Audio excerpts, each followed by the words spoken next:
నీకు సాధ్యమైనది లేదు. సమస్తము సాధ్యం నీకు. నీకు సాధ్యమైనది లేదు. సమస్తము సాధ్యం నీకు. ప్రభువా, ప్రభువా, సమస్తము సాధ్యం. ప్రభువా, ప్రభువా, సమస్తము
14వ వచనాన్ని చదువుతున్నాను. ఆకాశ మండలంలో గుండా వెళ్ళిన దేవుని కుమారుడైన యేసు గొప్ప ప్రధాన యాజకుడు అనుకున్నాడు. కనుక మనం ఒప్పుకున్న దాన్ని గట్టిగా చేపట్టుకున్నాం. కనుక మనము ఒప్పుకున్న దాన్ని గట్టిగా చేపట్టుకున్నాం. ఆమేన్. దేవుడు తన పరిశుద్ధ వాక్యాన్ని మన వినికిడిలో దీవించును గాక. మోకరిందాము, ప్రార్థన చేసుకుని దేవుని వాక్యం. మహాపరిశుద్ధుడా నీకు వందనాలు. గౌరవ పాత్రుడు తండ్రి నీకు స్తోత్రాలు. మా పరలోకపు రాజా దేవా నీకు వందనాలు. పరిశుద్ధుడు మా రక్షకానికి ప్రణతులు స్తుతులు స్తోత్రాలు చెల్లిస్తున్నా. అయా గతించిన కాలమంతా మమ్మల్ని కాపాడు. మరొక వారమును మీరు మాకు బహుమానం ఇచ్చారు. అందును బట్టి మిమ్మల్ని స్తుతిస్తున్నాం, ఘనపరుచున్నాము. నీకే సమస్త మహిమ ఘనత ప్రభావాలకు చెల్లిస్తున్నాం. ఎంతవరకు నైనా నీ కుమారుని నిలబెట్టించుకుని మీరు అందించిన ఆరాధన క్రమాన్ని బట్టి మీకు స్తోత్రాలు వందనాలు చెల్లిస్తున్నాం. అయ్యా స్తుతి గీతాల ద్వారా నిన్ను ఆరాధించడానికి ఇచ్చిన సమయాన్ని బట్టి కూడా మీకు స్తోత్రాలు చెల్లిస్తున్నాం. ఇప్పుడు వారి నిలబడి కదా మమ్మల్ని ఆత్మతో బలపరచండి స్వామి. నీ సన్నిధి మాత్రం వచ్చాయి. మీ పరిశుద్ధాత్మని ప్రేమించుకుని మంచి గోపుడు వేస్తున్నాను కూర్చున్నాము తండ్రి. కూర్చుందాం.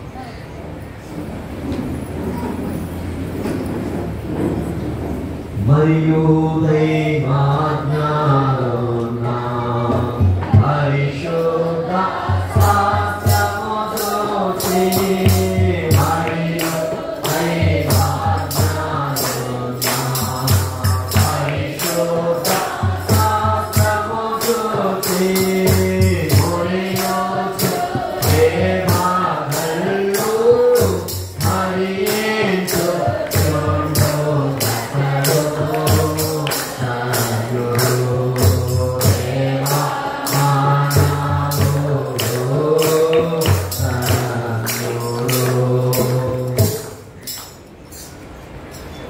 ప్రభునామమును బట్టి కృపా సమాధానం మనకు కలుగును గాక.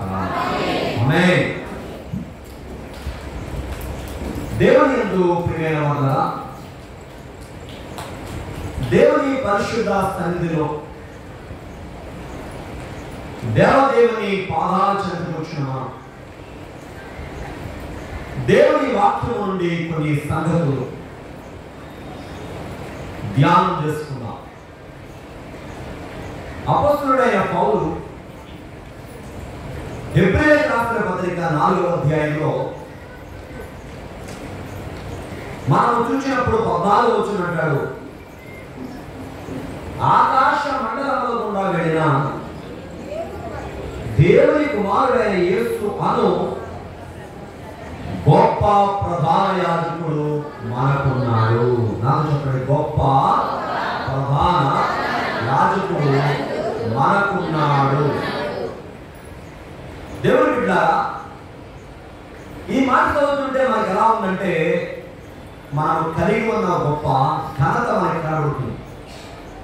అదేంటంటే మనకున్నది ఎవరు అంటే ఆకాశ మండలముల గుండా వెళ్ళిన దేవుని కుమారుడైన యేసు గొప్ప ప్రధాన యాజకుడు మనకు ఉన్నాడు. అంటే ఒకసారి మనకు ఉన్నాడు. మనం ఏదైనా కొన్ని విషయాలు చెప్పేటప్పుడు నాకు గవర్నమెంట్ జాబ్ ఉంది అని చెప్తారు. ఎందుకని? ఆ జాబ్ పెట్టి వారికి లేకపోతే వాళ్ళ కంపెనీలో మంచి జాబ్ చేస్తున్నాను, అవును నాకుంది ఆ జాబ్, ఘనత. లేకపోతే నాకు పొలం ఉంది, ఘనత. నాకు వ్యాపారం ఉంది, ఘనత.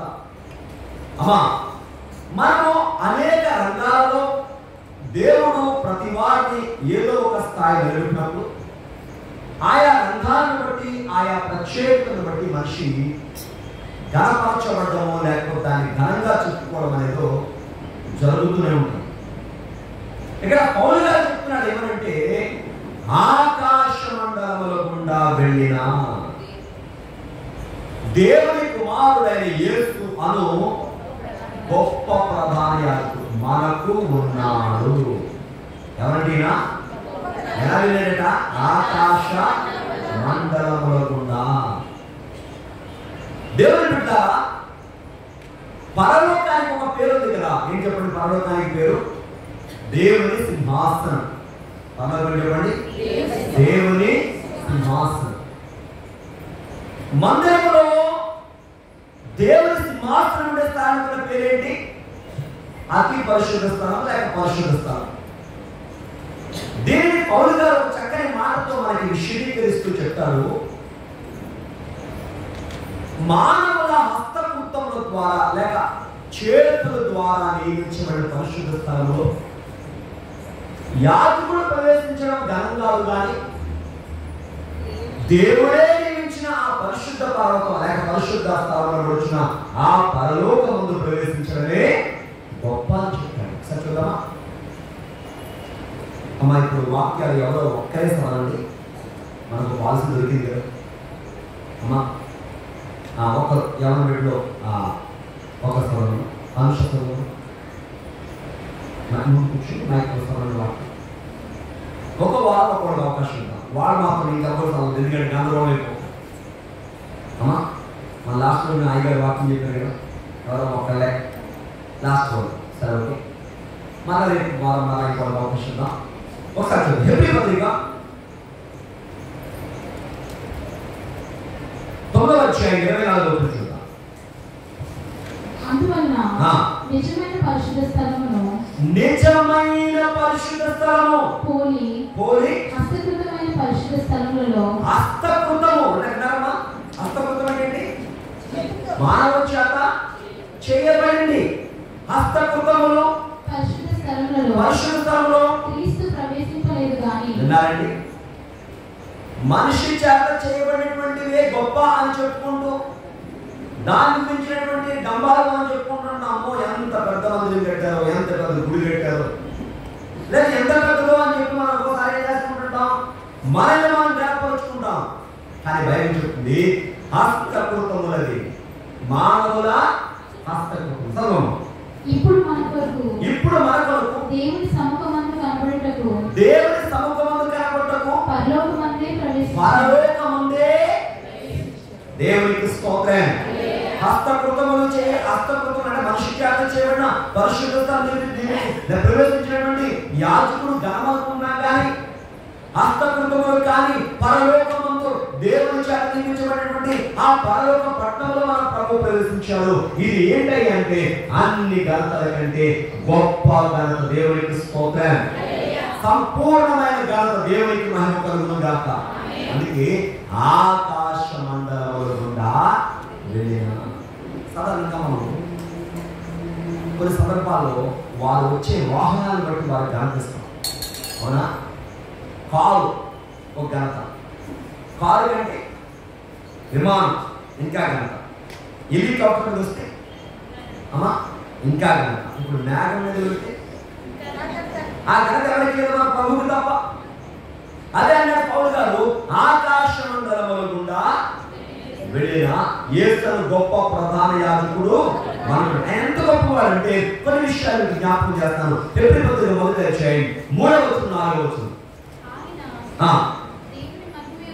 దేవుని మహిమ యొక్క తేజస్సును ఆయన తత్వం యొక్క మూర్తిమత్వమై ఉండి తన మహత్తు గల మాట చేత సమస్తమును నిర్వహించుచు పాపముల విషయంలో శుద్ధీకరణము తానే చేసి ఏంటంటే ఆయన ఘనత దేవదూతల కంటే ఎంతో శ్రేష్ఠుడై ఎంత శ్రేష్టమైన నామం పొందినో వారికంటే అంత శ్రేష్ఠుడై ఉన్నత లోకమందు మహామహుడకు దేవుని కృపార్శమున ఆశీనుడాయను.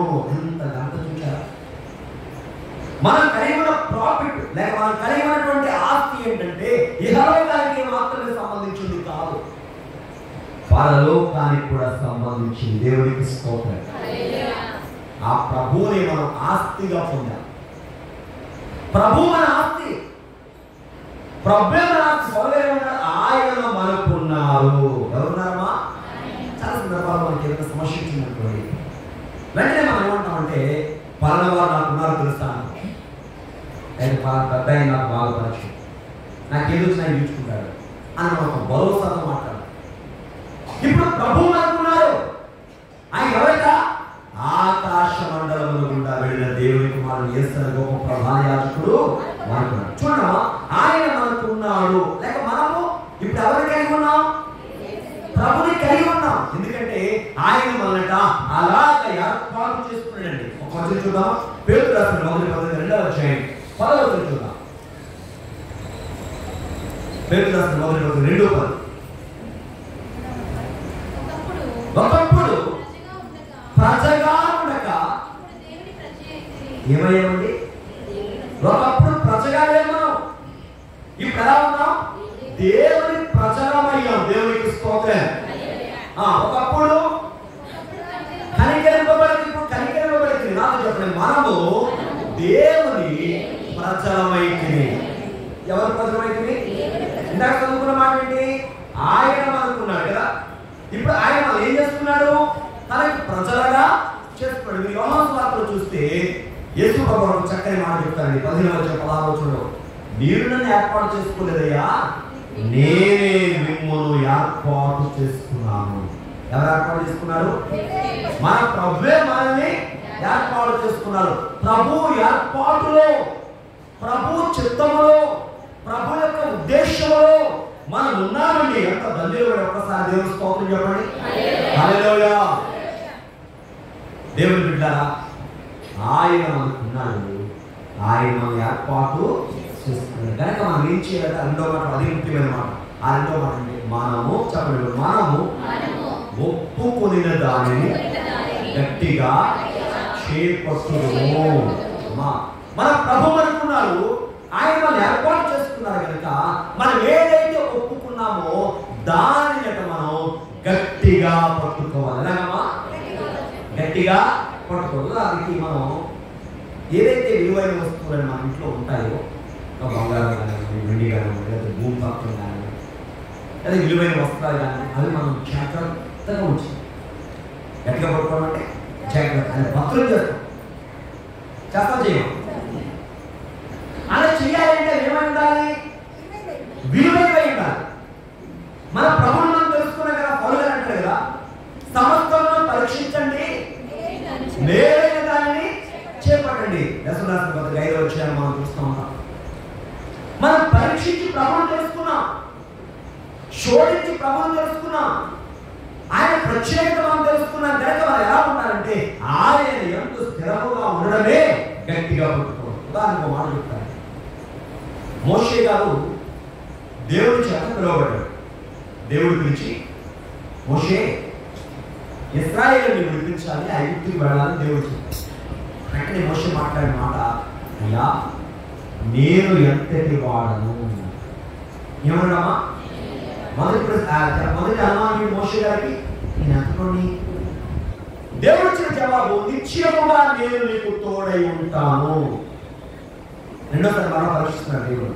ఆయన నువ్వు వెళ్ళమంటున్నావు కానీ వాళ్ళని అసలు నమ్మరు. ఏమన్నాడమ్మా? వెళ్ళకుండా కానీ ఏమన్నాడు? వాళ్ళు నన్ను నమ్మరు, నా మాట వినరు, దేవుడు నీకు కనబడలేదు అంటావు అన్నాడు. అప్పుడు దేవుడు నీ చేతి ఏముంది? కర్ర పడేస్తే ఏమైందండి? పామైంది. దాన్ని బాగా పట్టుకో, కరైంది. నమ్ముతారు కదా. మూడో మాట అన్నాడు, ఆయన నీకు ఏంటి అంటే డైరెక్ట్ అడిగి దేవుని వాళ్ళ దగ్గరికి వెళ్తాను, వాళ్ళు చెప్తాను, వాళ్ళు నీ పేరు ఏంటప్పుడు నేను వాళ్ళకి ఏమి చెప్పగలను ఎంత లెక్క అడిగాడు దేవుడు. అప్పుడు దేవుడు చెప్పారు, నేను ఉన్నవాడను అనేవాడిని. తర్వాత 4వ మాట అన్నాడు, అయ్యా నేను ముందు నుంచి కూడా మాట నేర్పడం లేదు, నాకు మాట మంది గలవాడు, 4 మంది గలవాడు, నేను మాట్లాడే అవసరాలు వస్తాయండి. దేవుడు అసలు మానవం గురించిన వెళ్ళు, మూగవాడే కానీ చెవిటి వాడే కానీ సృష్టించిన వాడు నేనే కదా, వెళ్ళు అన్నాడు దేవుడు. 4వ ప్రశ్న కూడా జవాబు వచ్చేసి 5సారి మనం పరీక్షిస్తున్నాడు దేవుడిని. మీరు ఎవరిని పంపాలనుకున్నా వాళ్ళే పంపాలని చెవుడు తిరిగి నేను బయట. దేవుడు కూడా ఏమన్నాడంటే కోపపడ్డాడు.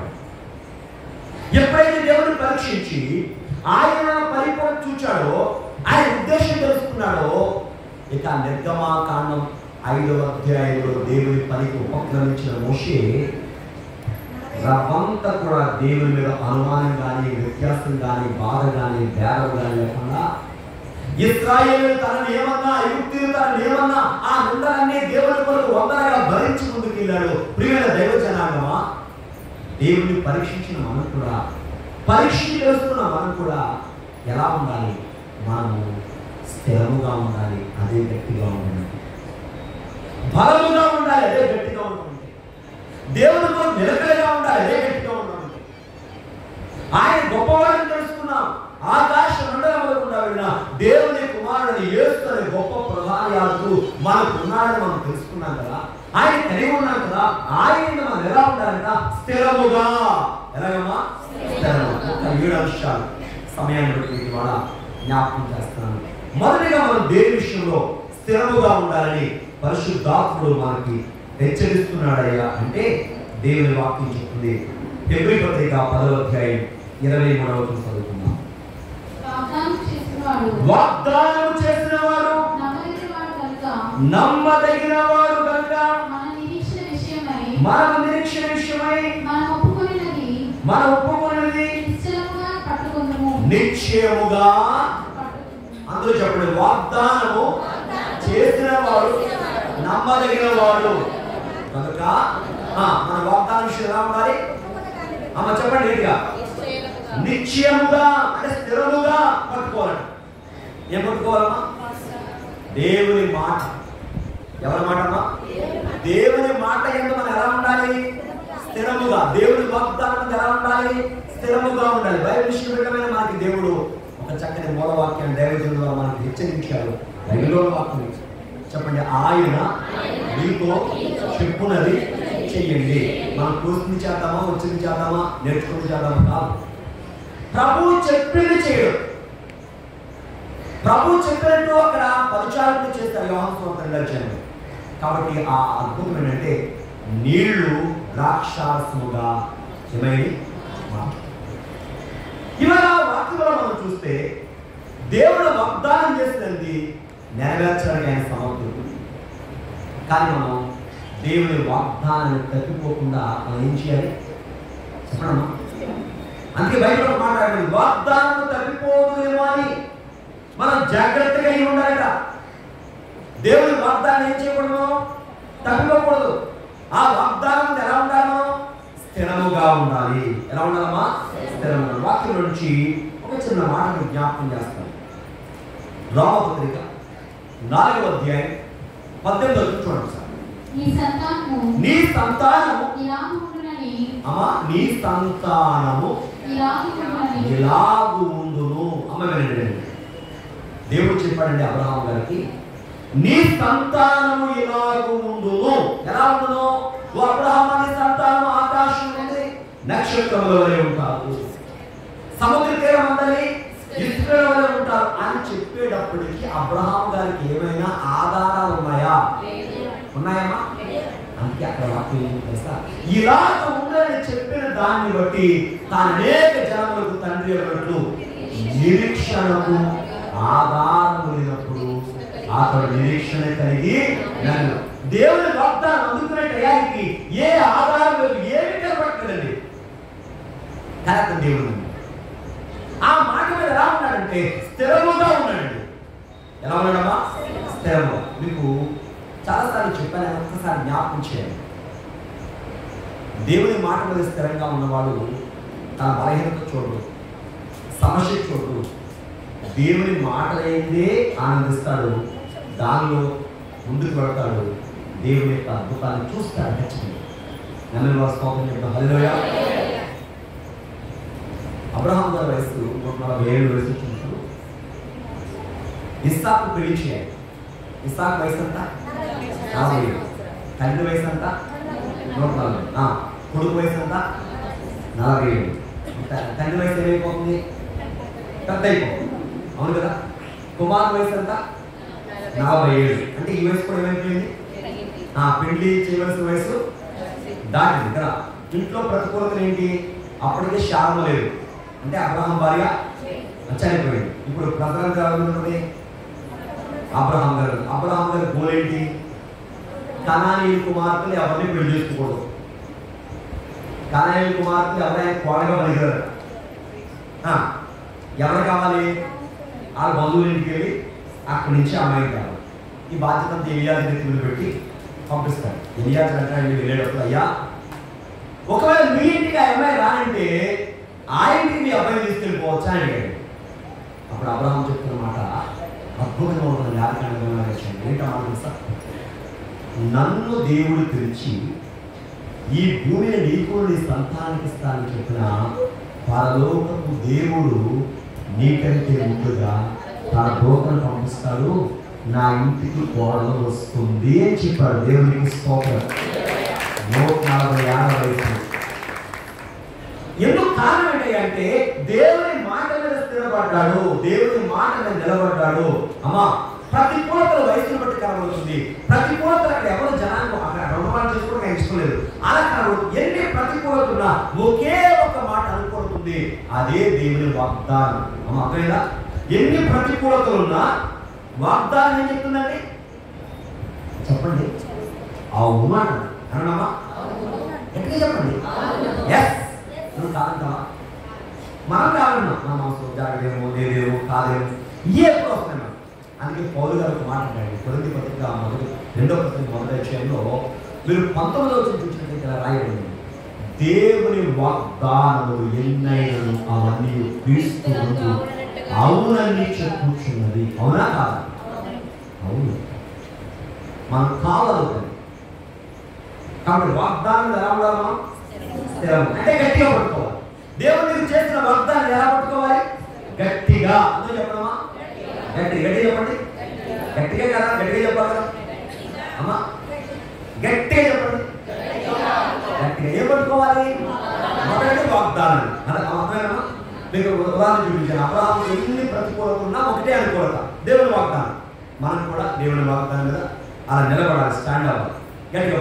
రెండవ చూద్దాం, మారు మనసు విషయంలో నీవు స్థిరంగా ఉండాలి. ఏమంటామా? గట్టిగా చెప్పండి. కొంతమంది ప్రభుత్వాన్ని తీర్మానం చేసుకుంటారు, అలా వెళ్ళి ప్రభావ, ఎలా వెళ్ళి ప్రభావ, చేయమా, ఏం చేయము, ఏది ముట్టుకోరు ప్రభావ. కానీ ఏది మన తీర్మానం? ఏది మన మారు మనసు విషయంలో స్థిరత్వం? మనం మార్పు చెందామంటే ఆ మారిన దాని మీద ఏమైపోవాలంటే నిలబడి ఆ మార్పును కొనసాగిస్తేనే ప్రభు స్వరూపంలోనికి మన అంతరంగం మారు. మనసు ముఖం మారు. ఉదయాన్నే బట్టి దూరం మాట్లాడు. ఉదాహరణకి కొన్ని సందర్భాలు కళ్ళు పచ్చగా ఉండే డాక్టర్ చెప్పాడు, పచ్చకామలు వచ్చింది. కామలు కళ వచ్చిందే ఎవరికి వచ్చిందా? అమ్మా, అంటే ఉదయంలో ఎవరిలో కామెలో సమస్య వచ్చినప్పుడు ఆ ప్రాబ్లం ఎక్కడ కనబడుతుంది? కళలో. ఇండికేటింగ్ కళలో చెప్పారు మనకి. అంటే ఇక్కడ లోపల ఉన్న సమస్య బయటికి ఎలాగైతే ప్రతిబింబిస్తుందో హృదయంలో నీ మార్పు తీర్మానం స్థిరంగా ఉంటే నీ మనసు కూడా, ముఖం కూడా ఆ కళ కనబడుతుంది. దేవుని పెట్టారా? మారు మనసు విషయంలో స్థిరంగా ఉండాలని చాలా మంది ప్రభు నమ్మినప్పుడు చక్కగా తీర్మానం చేసుకుంటారు, కానీ కొన్నాళ్ళకి లేదు. ఆ మార్పు అనేది స్థిరంగా ఉండడం లేదు. మన మనసు ఎలా ఉంటుందంటే చెప్పండి, మాయ మనసుగా ఉంటుంది. అమ్మా, దేవుడు మనసును మార్చేవాడు కానీ చెప్పండి మతాలు మార్చేవాడు కాదు. మన దేవుడు ఏం మార్చేవాడమ్మా? మనసులే మార్చేవాడు. ఏం మార్చే దేవుడు కాదు, మతాలు మార్చే దేవుడు కాదు. మతం గురించి నేను చెప్పలేదు ఎప్పుడు, నేను మార్గం అని చెప్పాడు. నేనే మార్గమును సత్యమును జీవమును, నా ద్వారా తప్ప ఎవరు పర్లోకానికి తండ్రి రాదు. తండ్రి వెళ్ళే మార్గం అది. ఇప్పుడు కాబట్టి మన రాజమండ్రి వెళ్ళాలనుకోండి, ఇలా తీసుకుని మనం ముందుకెళ్ళి గన్నవరం దాంట్లో వెళ్తే రాజమండ్రి వస్తుంది. కాకినాడ స్ట్రైట్ అయితే వస్తుంది. పాలకులు అందుకే గొప్ప పాలకులు ఎలా చేయాలి? మచిలీపట్నం వెళ్ళాలండి. అవునా? దేనికి దానికే రూట్ ఉన్నాయి కదా. మరి పరలోక వెళ్ళడానికి రూట్, పరలోక వెళ్ళడానికి మార్గం మన ప్రభు అయినా దాని టికెట్ ఏంటి? మారు మనసు. అర్హత ఏంటండి? మారు మనసు. ఆ అర్హత లేకుండా మనం ఎలా మార్గంలో ముందుకెళ్తాం? యేసయ్య మనకి మతం మార్చే దేవుడు కాదండి. ఆయన మార్గం. కాబట్టి రెండవది అది స్థిరత్వం. ఏది గట్టిగా పట్టుకోవాలంటే నీ మార్పు చెందినటువంటి జీవితం, యథార్థమైన జీవితం, పరిశుద్ధ జీవితం అనేది స్థిరంగా ఉండాలి. వాక్యం చూద్దామా? మనం చూసిన ప్రకటన 3వ అధ్యాయం 3వ చూద్దాం. ప్రకటన 3:3 విన్నారండి? నీవు ఎలా ఉపదేశం పొందావో, ఎలా విన్నావో, మూడవది ఆయనను జ్ఞాపకము చేసుకుని దానికి గైకొనొచ్చు మారు మనసు పొందుము. విన్నారండి? నీవు ఎలాగ ఉపదేశం పొందావో, ఎలాగ విన్నావో అది జ్ఞాపకం చేసుకుని మారు మనసు పొందుము. సార్దీసులో ఉన్న సంఘానికి దేవుడు చెప్తున్నాడు పరిశుద్ధాత్మ ద్వారా, యోహాను గారి ద్వారా దేవుడు చూస్తున్నాడు. సరేనా? నీవు జాగరూకుడవై ఉండని ఎడల, ఒకవేళ నీవు అలా జాగ్రత్త లేకుండా ఉంటే నేను దొంగవలె వచ్చెదను. నీ ప్రోత్సాహం తెలియదు. ప్రభు ప్రోత్సాహం ఎవరికి తెలుసా? సరేనా? ఏ గడియ నీ మీదకి వచ్చెదనో నీకు తెలియదు. అయితే తమ వస్త్రములను అపవిత్రపరచుకొనని. చూడండి, దేవుని స్తోత్రం. నువ్వు మార్పు చెందాలని చెప్తూనే మార్పు అంటే మంచిగా యథార్థంగా ఉన్న వారి గురించి చెప్తున్నాడు. తమ వస్త్రములు అపవిత్రపరచుకొనని కొందరు సాదీసులో నీ యొద్ద ఉన్నారు. దేవునికి స్తోత్రం. మంచివారు ఉన్నారు, చెడ్డవారు ఉన్నారు. తమ వస్త్రములను అపవిత్రపరచుకొనని వారు అంటే ఎలా ఉన్నారమ్మా? తను దాన్ని కాపాడుకున్నారు. అంటే నీ మార్పు విషయంలో, నీ మార్పు మనసు విషయంలో ఎలా ఉండాలి? నువ్వు స్థిరముగా ఉండాలి. దేవుని బిడ్డగా నీ వ్యర్థమైన స్థానాలు నిలబడుతున్న కోరుకుంటున్నాను. చేయకుండా పనులు చేస్తారు కొంతమంది. అయ్యా ఎవరి బిడ్డ చాలా మంది అది ఫ్యాషన్ అనుకుంటున్న తప్పులు చేస్తారు. ఫ్యాషన్ కాదని ప్రమాదం, అది ఫ్యాషన్ కాదని వినాశం. అది దేవుని బిడ్డ వాక్యం మనం ఏమైనా చేస్తుందంటే, రెండవదిగా నువ్వు మార్పు లేక మారు మనసు పొందిన ఆ యొక్క పరిపూర్ణతను ఎల్లప్పుడూ కొనసాగించడం. దైవజనుడు అంటాడు, మనమాట మారు మనసు పొందడం ఒక విషయం చాలు, కానీ క్రీస్తు స్వరూపంలోకి మార్చబడడానికి జీవితకాలం కావాలి. ఎంతకాలం అండి? జీవితకాలం. దేవునికి స్తోత్రం. హల్లెలూయా. మరణాతా. కాబట్టి రెండవదిగా చూస్తే మనం మార్పును కొనసాగించాలి. మనం మారిన జీవితాన్ని చివరి వరకు కొనసాగించాలి. అమ్మా ఎలా అనుకుంటున్నా మనసు? కొన్నాళ్ళు బాగుంది, కొన్నాళ్ళకి వెళ్ళి, కొన్నాళ్ళు యథార్థంగా ఉండి, కొన్నాళ్ళు ఇష్టం వచ్చినట్టుండి. అలా కాదు. మనం దేవుని బట్టి ఎలా ఉండాలి జీవితం అంటే మారు మనసు మీద స్థిరమైన ఉండాలి. దేవునికి స్తోత్రం. యథార్థమైన మనసు మీద నువ్వు స్థిరమైన వాడిగా ఉండాలి. గట్టిగా ఉంటాడు. మూడో చూద్దాం. నీతి విషయంలో స్థిరముగా ఉండాలి. దేని విషయమా? నీతి విషయం. యోబు గ్రంథం 17వ అధ్యాయము 9వ వచనం. యోబు 17:9. మేము ఎరుగనిది యోబు 17:9. అయితే నీతిమంతులు తమ మార్గములు విడవక. ఏం విడవండి? తమ మార్గములు విడవక విన్నారండి. నీతిమంతులట తమ మార్గములను విడవక ప్రవర్తించుదురు. దేవునికి స్తోత్రం. మనం చెప్పండి, నీతిమంతులు తమ మార్గము విడవక. అది విడవకంటే స్థిరత్వం. నీతిమంతులు ఏమి విడిచిపెట్టలేదు? వారి మార్గములు విడవలేదు. అందుకే బైబిల్ చక్కని మాట ఉంది. నీతి అనేది చెప్పడమా దేవుని దగ్గర నుంచి ఉంది. ఆయన పేరే నీతి రాజు కదా, శాంతి రాజు, సమాధాన రాజుని అభివృద్ధించినట్టు శాలి. ఆయన నీతిమంతుడు, నీతి చిగురు. అని మొదట నా రాజ్యము నా నీతిని మీరు వెలకండి, తర్వాత మీకు అన్ని కూడా దొరుకు.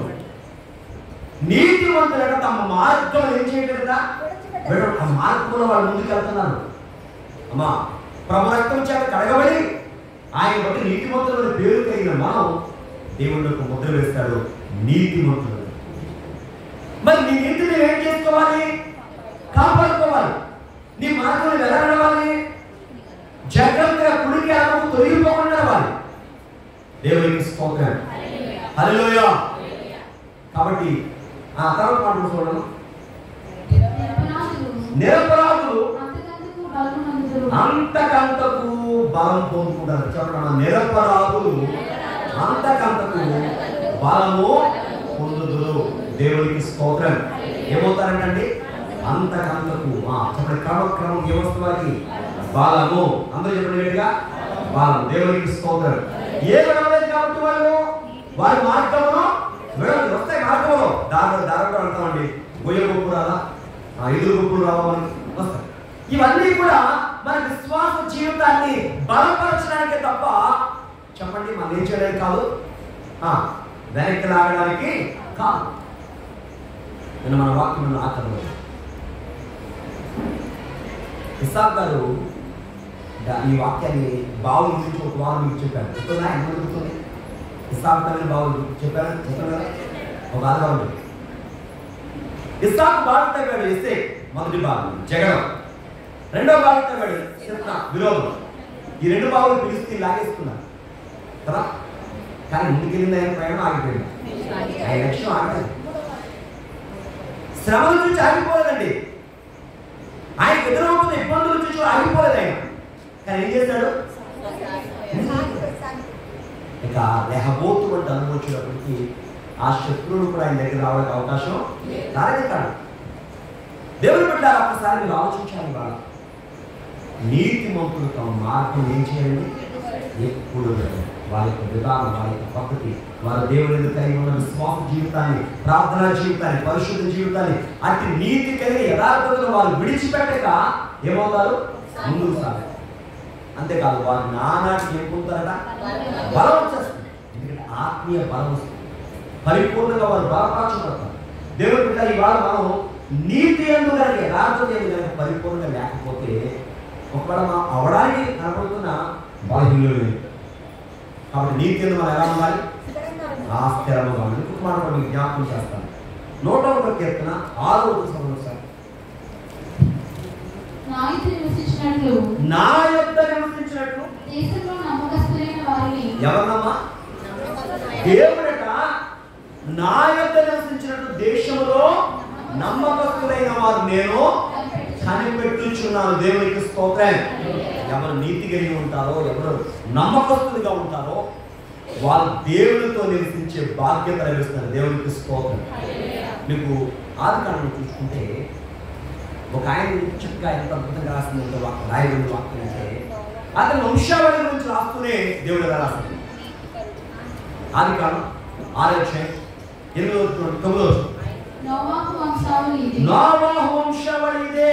నోవాహు నీతిపరుడును. నోవాహు ఎవరట? ఎవరమ్మా చెప్పండి?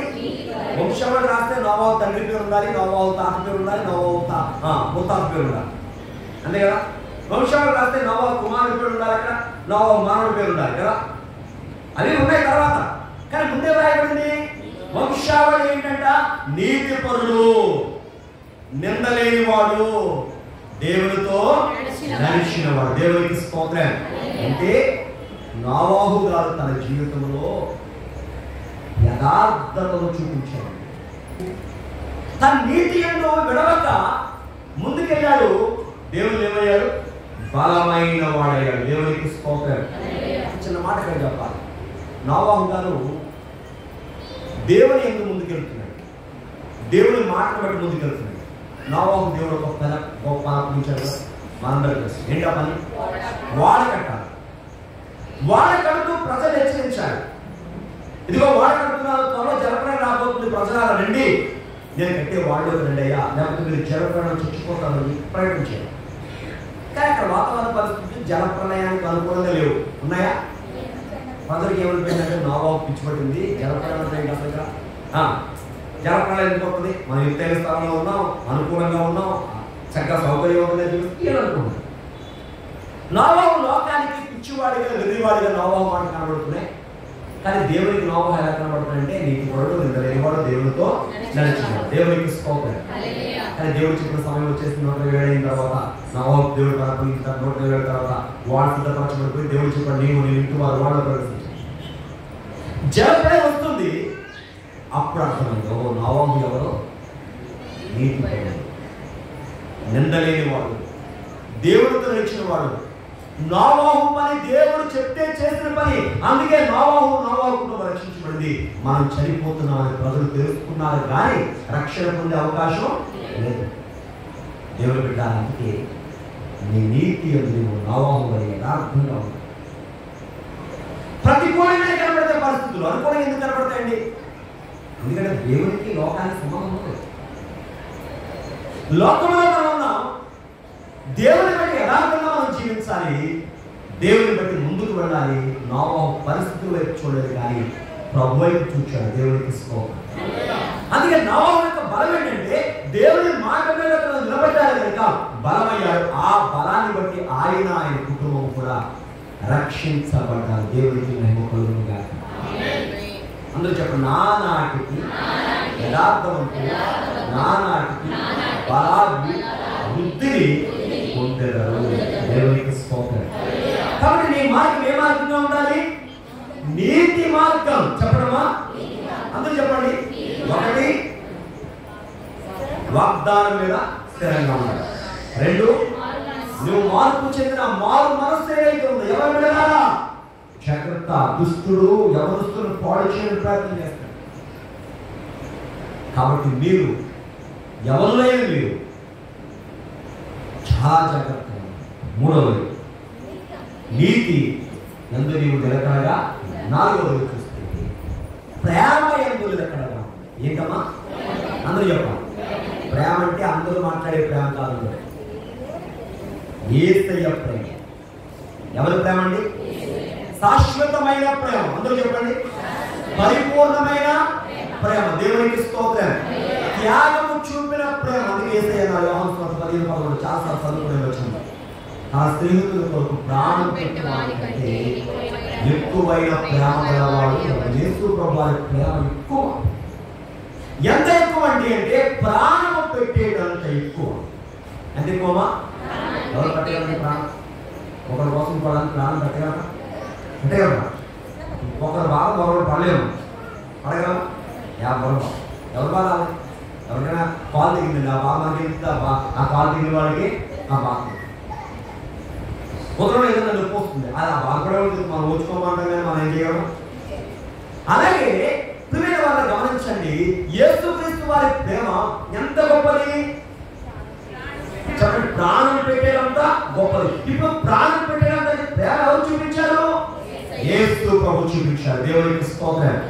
ఆ ప్రభువే మనతో ఒక మాట అన్నాడు, నా ప్రేమ యందు మీరు ఏం చేయాలి? నిలకడ. మనం చూద్దాం యోహాను సువార్త 15:9. తండ్రి ఎంత అద్భుతమైన మాట అండి. తండ్రిట కుమారుడు యేసయ్యను ప్రేమించాడు.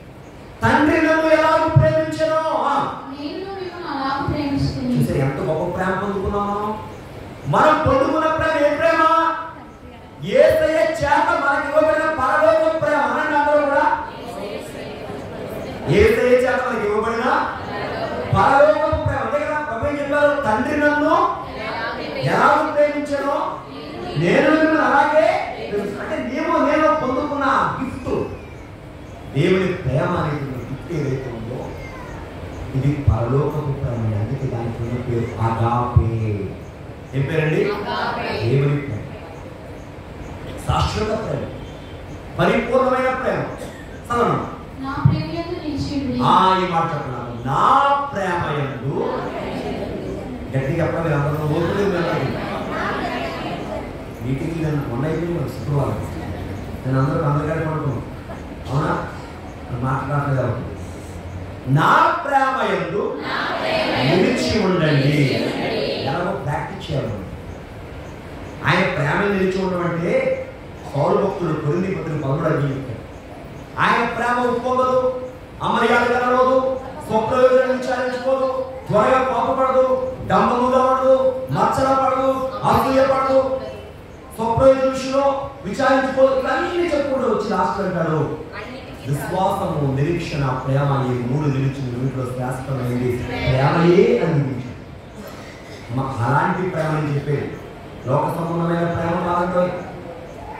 చెప్పండి, ఈ ప్రేమ ఎలా పుట్టిందంటే కళ్ళతో పుట్టి కళ్ళలో సృష్టించే ప్రేమలు లోక సంబంధమైన ప్రేమలు అయితే, హృదయంతో నింపబడి దేవుని యొక్క ప్రేమ కళ్ళతో కనబడే ప్రేమ యేసు ప్రభువారి ప్రేమ. దేవునికి స్తోత్రం. దానికి తేడా చూసారా?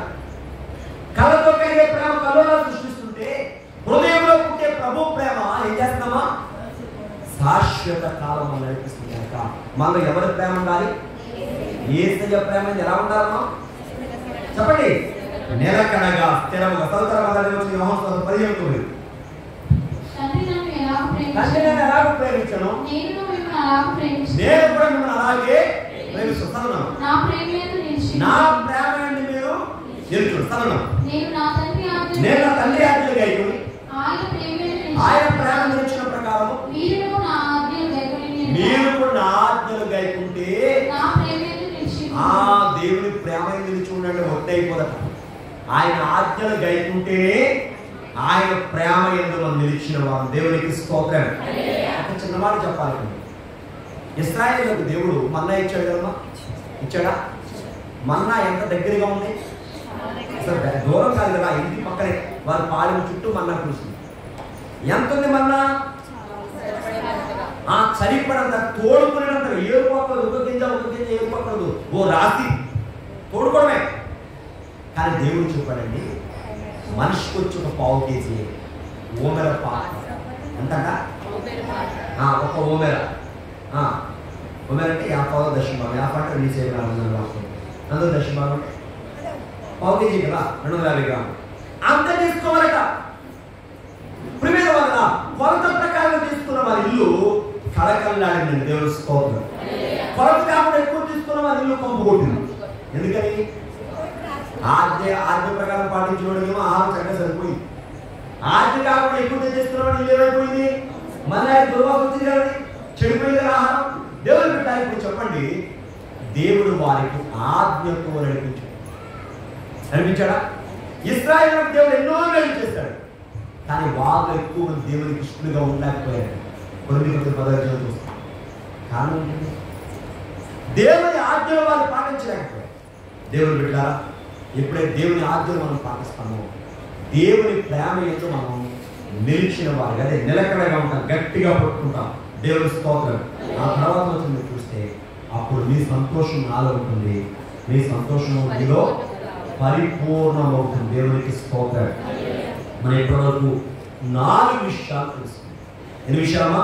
4. 1 వాగ్దానం నిలకడగా ఉండాలి. 2 మారు మనసు స్థిరంగా ఉండాలి. 3 నీతి ఎందుకు స్థిరంగా ఉండాలి. 4 ప్రేమ ఎందుకు స్థిరంగా. ఇక 5 జ్ఞాపకం చేస్తున్నాను, మేలు చేయట్లో కూడా స్థిరంగా ఉండాలి. ఏం చేయట్లో చెప్పండి అమ్మా, అందరూ చెప్పండి. మేలు చేయడం. మేలు చేయడం అంటే ఉపకార కర్మం. మేలు చేయడం అంటే నీ నోటితో ఏం మాట్లాడాలి? మంచే తప్ప చెడ్డ మాట్లాడదు. వాళ్ళ మీద వేడి మీద నిందలు లేని కొన్ని మాటలు అమ్మకి తెలుస్తాయి అని మొదట పొందండి. ఎందుకంటే మనకి ఆ ఉపకారం అంటారా? కానీ కలిసి వస్తాయి. ఇప్పుడు మన ఇదేవాళ్ళు కానీ కలిసి వస్తాయా? ఏం కలిసి? కొంతమంది అటు ఇటు మోసుకెళ్ళిపోతూ ఉంటారండి, వార్తాపత్రికలు. అలాంటి పని మనం చేయాలి. అందుకే బైబిల్లో ఒక మాట ఉంది, కీడు చేయటం మాని మేలు చేయాలి, సమాధానం వెతికి వెంటాడు. కీడు చేయదు. నువ్వు నేను చేసిన చేయకుండా పాలేదు, కానీ ఏం చేయదు. ఎవరి మీద కీడు కలపకూడదు, వాళ్ళ మీద వేడ లేని మాటలు నిందలు. దేవుడు బిడ్డలు కలిపకూడదు, అది కుదరదు. మేలు చేయి. అందుకే బైబిల్ ఎక్కడ చూద్దాం? గలతీ పత్రిక 6వ అధ్యాయము 9వ చూద్దాం. గలతీ పత్రిక 6:9. మనము మేలు చేయటయందు ఎలా ఉండాలమ్మా? మనం మేలు చేయడం ఎలా రాకూడదు? మనకి విసుగుదల రాకూడదు. దేవునికి స్తోత్రం. అమ్మా, మనం సభలకు ఎంతో మంది బిడ్డలు పనిచేస్తారు. దేవుని విషయం మేలు. దేవుని కార్యం జరగాలంటే ఎంతోమంది ఏం చేయాలి? దేవుని పని చేశారు. దేవుడు వాళ్ళని దీవించను కాక. మనం ఎవరిని మెచ్చుకోలేం. కానీ ఎందుకంటే ఒకరి పేరు చెప్తే ఒకరి పేరు వచ్చిపోతాం, వాళ్ళ కోపం. అందుకే ఎవరి పేరు చెప్పం. ఎందుకని? అన్ని పేర్లు ఎవరు తెలుసు? ఆ సహకార పేర్లు ఎక్కడ ఉంటాయి? జీవ గ్రంథంలో ఉంటాయి. దేవునికి స్తోత్రం. అమ్మా, మేలు చేసే విషయం దైవజనం మెచ్చుకోలేదు, దాన్ని సరి గుర్తించలేదు అనుకోకండి. మనం గుర్తించేవాడు ఎవరు? మన ప్రభు అయినా. అందుకే మేలు విషయంలో మనదే వచ్చింది. మేలు చేయడానికి విసుగుదల చెప్తున్నారు, స్థిరంగా ఉండాలి మేలు చేసే విషయంలో, దేవుని కార్యాల విషయం, ఎవరికైనా మనం సహాయం చేసే విషయం విసుగుదల మనకి రాకూడదు. దేవునికి మహిమ కలుగును గాక. ఆమేన్. కాబట్టి మేలు చేసే విషయంలో విసుగుదల లేని వారిగా ఉండాలి. కొంతమందికి చెప్పండి మేలు చేస్తారు కానీ వచ్చేది చెప్పండి వచ్చేది కోపం అంటే బీపీ, మళ్ళీ అమ్మాయి బీపీ తీసుకుంటుంది, దానికి ఏంటది బీపీ. మేలు చేస్తే మనం కరెక్టే, ఎందుకు విసుగుదల? కొంతమంది కొంతకాలం బాగానే మేలు చేస్తారు, తర్వాత ఆగిపోతారు. ఓపిక ఉండి కూడా చేయగలిగి కూడా ఆ దైవ చిత్తం కాదు. మేలు చేసే విషయం విసుగుదల రాకుండా ఉండాలి. చదువు మనము అనేక మేలు చేస్తేమేని తగిన కాలమందు పంట కోతుము. దేవునికి స్తోత్రం. ఎప్పుడైతే మనం మేలు చేస్తేనట తగిన కాలం ఏం చేస్తాం? పంట కోస్తాం. ఇది మనం విత్తనం వేసినట్టేనట. దేవుని స్తోత్రం. మేలు చేయండి ఏంటమ్మా చెప్పాలి, ఎక్కడే చెప్పండి. విత్తనం వేసినట్టే ఆ విత్తనం అనేది పంటకి వస్తుంది. ఇప్పుడు రైతు ఉన్నాడండి, ఆయన విత్తనాలు వేసుకుంటూ వెళ్ళిపోతాం. ఒక చేను ఇప్పుడు మరి సాగు చేసే సమయం వచ్చింది కదా, జూన్ నెల 11 వర్షాలు. విత్తనాలు వేసినట్టే రేపు కవడ కొట్టు పూసేటప్పుడు వచ్చేస్తారా? సుమారు ఒక 6 నెలలు ఆగి అప్పుడు వస్తుంది పంట. ఇంకోటి మనం విత్తనాలు వేస్తే ఏ పెట్టి విత్తనాలు వేరే విత్తనాలు అవి 15 రోజులు 20 రోజులు పంటకు వస్తాయి, కోసుకుంటాం కాయలు. అదే ఒక కొబ్బరి చెట్టు వేస్తాం, 15 రోజులకి 3 నెలలకి రాదు, 6 నెలలకి రాదు, కనీసం 6 సంవత్సరాలు. చూసారా దేని పంట దేనికి? మనం కూడా వేరే వ్యక్తులు వేసుకుంటూ వెళ్ళాలి. ఇసుకోవద్దు, మనకి తగిన కాలంలో దేవుడు పంటిస్తాడు. రేపు మాపు కూడా రమ్యమైన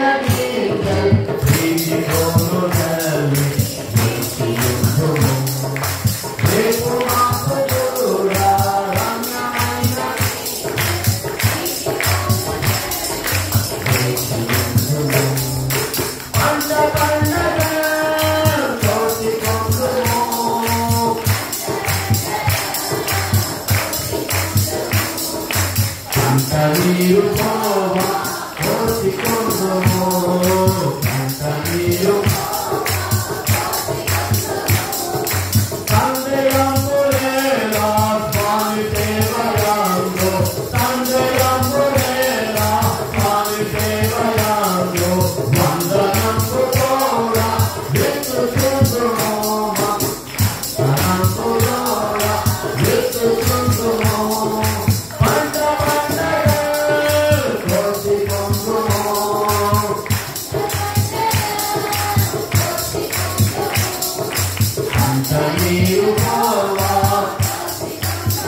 ఒక దైవజనుడు ఎలా చెప్పండి, చాలా అద్భుతం.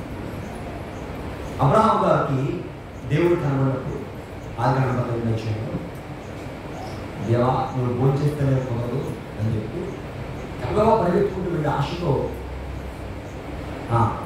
భార్యకి చెప్తాడు, నువ్వు ఇలా పిండి రెడీ చేసి రొట్టెలు రెడీ పనివాడికి చెప్తాడు అని చెప్పండి కదా, మంచిగా తీసుకొచ్చి పనివాడికి అప్పించు, నేనే తీసుకొచ్చి అప్పించు, దూడని తీసుకొచ్చు అలాగే. అప్పుడు దేవుడికి పెట్టిన ఆహారం ఏదో సమృద్ధిగా పెట్టుకుంటుంది. ఆదికాండం 18 అది వచ్చిన సమయంలో సత్యమించు దేవుడికి సమృద్ధిగా చేశాడు ఆయన. ఒక పూట అలా లెక్కేసుకో. కానీ దేవుడు ఇశ్రాయేలుకి అంటే వాళ్ళ గుణమానం 40 ఏళ్ల పాటు 40 ఏళ్ళకి ఎన్ని పూటలు ఉంటాయి? ఉదయ సాయంకాలం 40 ఏళ్ల పాటు దేవుడు వారి సంతానాన్ని పోషించాడు. దేవుడు మేలు చేసే విషయంలో మన పంటని విత్తనం వేయండి. ఎవరితో మంచి మాట ఉపకారం చేస్తాను, పంపలో చిచ్చి మాట చెప్తాను, అనంతరంలో జాకచ్చలో భార్య భర్త మధ్య ఇదే బైబిల్ చెప్తుంది. మనం మేలు చేసే విషయం తీసుకోకుండా ఉంటే తగిన కాలంలో మనం పంటకు వస్తాం. దేవుని స్తోత్రం. కాబట్టి అమ్మా మన గొప్ప దేవుడు ఆయన అనుకున్నాడు. మంగళంగా తెలుసుకోలేదు. ఆయన ఉంటే సరిపోదా? ఆయన మరలా ఉండాలి. ఆయన అవుతున్నాడు, ఆయన స్థిరంగా ఉన్న విషయాలు ఆలోచించాడు. ఇది 5వ 6వ ఇక 6వ చూస్తే సమయం అయిపోతుంది, ముగించేస్తాను. 6-7 అంశాలు జ్ఞాపకం చేసి ముగిస్తాను. పేతురు పత్రిక మొదటి 13వ ఏమంటే సమయం మన మనస్సుని నడుమట పట్టుకొని స్థిరంగా ఉంది. నీ మనసు ఎలా ఉండాలి? స్థిరముగా. నడుమంటే బలమే కదా. ఎప్పుడైతే నీ మనస్సు అనే నడుము కట్టబడుతుందో, బలంగా ఉంటుందో, నీ కార్యాలకు స్థిరంగా. ఇది 7 ఏంటంటే ప్రకటన 3:11 రాయబడింది, నీకు ఇవ్వబడిన కిరీటాన్ని ఎవరు అపహరించుకొని గట్టిగా పట్టుకున్నాను.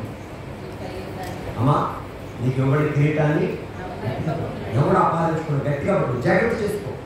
దేవుడికి తీసుకోవాలి. నీకు ఇవ్వబడిన ఆర్థిక, నీకు ఇవ్వబడిన ఆత్మ సంబంధమైన వరాలు, నీకు ఇవ్వబడినటువంటి దేవుడికి ఇచ్చిన ప్రతి తలాంతులు నువ్వు జాగ్రత్తగా గట్టిగా పట్టుకున్న వాక్యం. చివరిగా ఒక్క మాట సంబంధించి వాక్యాన్ని ఇస్తున్నాను. ఎబ్రీ పత్రిక 3వ అధ్యాయం 6వ వచనం ముగిపో. అయితే క్రీస్తు కుమారుడై ఉండి ఆయన ఇంటి మీద నమ్మకంగా ఉన్నాడు. ధైర్యమును నిరీక్షణమును ఉత్సాహము తుదమట్టుకు స్థిరముగా చేపట్టిన మనమే ఆయన దేవునికి స్తోత్రం. ఎంతవరకు స్థిరంగా ఉన్నాము? తుదమట్టుకు. చివరి పొందమంటారు, అయ్యా ఇన్ని వారాలు మనం తెచ్చి ఇన్ని వారాలను దేవుని తెలుసుకుని దేవుని కొరకు జీవిస్తూ నీ హృదయం ఒక మందిరంగా మారిపోవాలి. దేవి చెప్పండి, వారాల భక్తి కాదు, నెలల భక్తి కాదు. దేవునిలో నువ్వు పరిపూర్ణంగా నాటబడి ఆయన కృపలో ముందుస్తాను. ఆయన రాకపోతున్నాడు, వరుడుగా ప్రభు రాబోతున్నారు. మన ప్రభు యేసయ్య ఎంతో ధనుడో మనం చూసాం కదా. ఆకాశమండలంలో దేవుని కుమారుడు యేసు గొప్ప ప్రధాయాజకుడు. మన ప్రాపర్టీ, మన ఆస్తిని, మన ఘనతని మనం కూడా స్థిరంగా ఈ విషయాలు ఉంటూ దేవుని కోరుకున్న నమ్మకమైన వారిని మనం చేసుకుని ఆయన రాకపోతున్న స్థిరంగా అటు ధన్యత ఆశీర్వాదం వాక్యం ద్వారా ప్రభు దయచేయుగా. ఆమేన్. ఒకసారి మోకరించండి.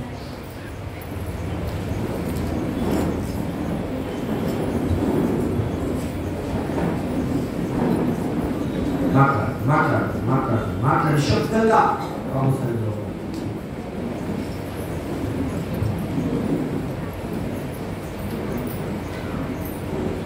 యేసుతో ఈ విగాను పోదునా అద్భుతా శివై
దేవను ఉత్తనా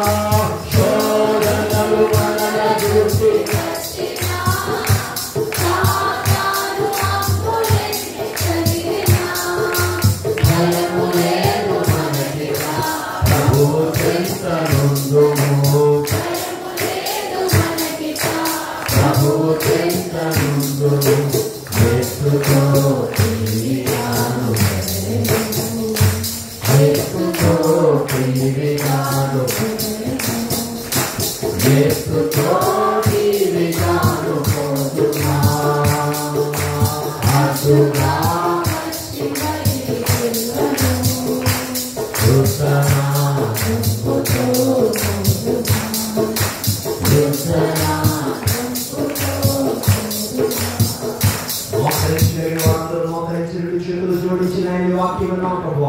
ఎంత దృఢమైన దేవుడు అంటే ఆకాశంలో కలిగిన దేవుని కుమారుడు యేసు గొప్ప ప్రధాన యాజకుడు మనకున్నాడని తెలుసుకున్నాను కదా. మేము ఒప్పుకున్న దానిని గట్టిగా చేపట్టాలి.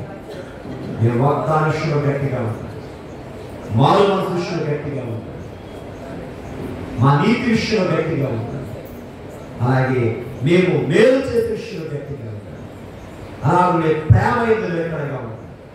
అయ్యా నీ వాక్యం మా మనసు నడుము కట్టుకుని నిలకడగా ఉండాలి. ఆయన మాలో అలా నిలకడ స్థిరత్వం దయచేయకపోవాలి. చిన్న ప్రార్థన మనసులో చేసి మహాపరిశుద్ధురాలు